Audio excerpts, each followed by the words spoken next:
Bismillah ar-Rahman ar-Rahim. Assalamu alaikum. Welcome back. It is exactly 8:37 a.m. South African time. We cross over to Palestine and we are going to be looking at Al-Aqsa Week. Our guest is activist and human rights defender in Youth of the Sumud group based in Massafer Yatta, and he is Mohammad Hureini. Assalamu alaikum to you, Mohammed. Welcome to the program. Alaikum salam. Okay, it is Al Aqsa Awareness Week. We do know it's an initiative going all around the world, and obviously the Palestinian people want as much support as they possibly can regarding the awareness of Al Aqsa Week. Talk to us about what exactly it means for the Palestinian people and Muslims all around the world. Yes. So around which we have a place, the Al-Aqsa Mosque World Week, intended is considered the voice of all the honest and sincere people who affirm that the place Al-Aqsa Mosque is not for the Palestinians alone, no for the Arabs alone, but rather it is a mosque for all the Muslims and their first Qibla. On this occasion and through this meeting, I call everyone to show solidarity with Al-Aqsa Mosque and to stand to the repeated heinous attempts by the extremist Israeli settlers group to desecrate this pure place. We know that you've asked for people around the world to have workshops, to have talks, activities, and content for both adults and children, all under the banner of hashtag Love Aqsa. Can you give us some ideas of what we ought to be doing or what people in other parts of the world are doing regarding the awareness of Al Aqsa, and what are the people of Palestine particularly doing at this time of year? So, what do you say? What should we be doing to create the awareness? Yeah. So first thing we can use the first social media is the first option is to share to bring awareness for all the people around the world to know about what's going on in Al-Aqsa and in Palestine. So we can bring all of the attention and all of the people and who wanna even wanna come to Palestine to be in solidarity with us in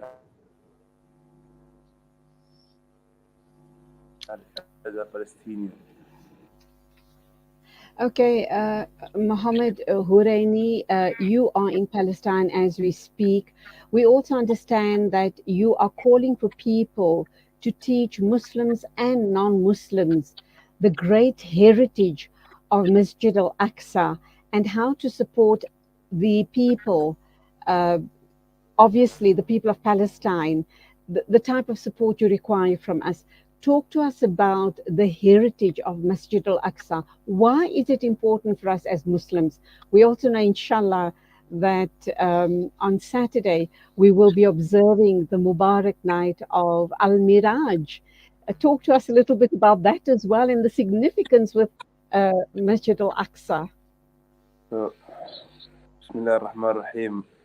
You can say like سبحان الذي أسرى بعبده من المسجد الحرام ليلا من المسجد الحرام إلى المسجد الأقصى الذي باركنا حوله. So we can say when our Prophet Muhammad just go from Mecca to Al-Aqsa to for the Isra and the Mi'raj, this like was one of the heritage thing in our religion, and this like how it shows that the Palestine and Al-Aqsa it's very important for to like to stand for it as a Muslim.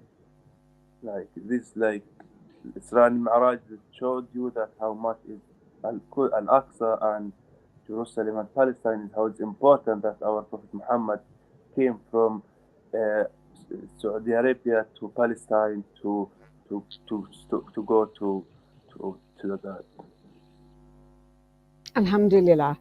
We also know Al-Aqsa was the first Qibla of the Muslim world.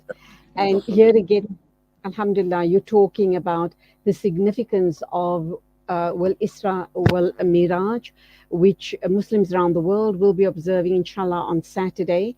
That is that very significant masjid where our beloved Nabi Kareem sallallahu alaihi wasallam made that very miraculous journey through the seventh heavens to meet with Allah subhanahu wa ta'ala, to plead on behalf of his ummah.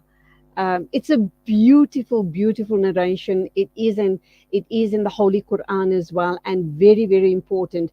Was it intentional by your group, the youth group, to observe Al-Aqsa week this week, knowing, Alhamdulillah, that on Saturday is the day that we observe Al-Isra wal Miraj, inshallah?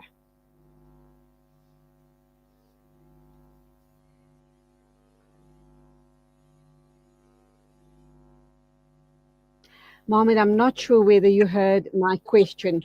How will the people of Palestine, the people of Jerusalem, be celebrating this week of Al Aqsa, very especially on Saturday, which is the day of Miraj?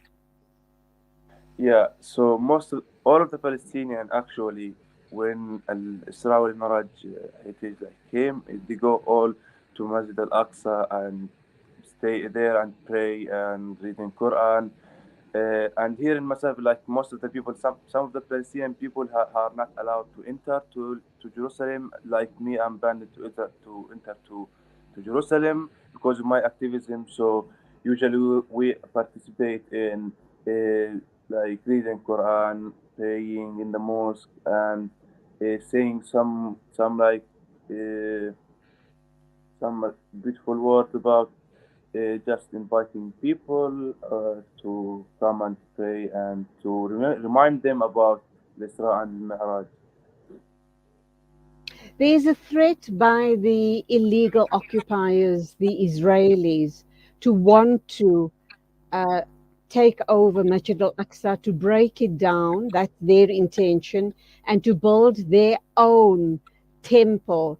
How is that a very drastic situation or thinking? How is it impacting on the Palestinian people, the rightful people of the land of Palestine, and the rightful owners of Masjid al Aqsa? So, the Masjid al-Aqsa is the red line for the Palestinians here. And you actually, when something happened in the Masjid al-Aqsa, so most of the Palestinians do something, even to go immediately to Masjid al-Aqsa to stand there and to face the occupation by his illegal and his crimes against our Muslim places. And as I said, it's at the end is the occupation, and in his hand is the most power and the strongest power. When he tried to kick all of the Palestinians out and the Muslim out from Masjid al-Aqsa, to kick him out and to let the extremist settler to raid our Masjid al-Aqsa. So this is like a dangerous thing, and we are facing from the occupation and trying even to, to demolish the Masjid al-Aqsa and to have to take as they say, the Mecca, it's for us, Hat al-Buraq.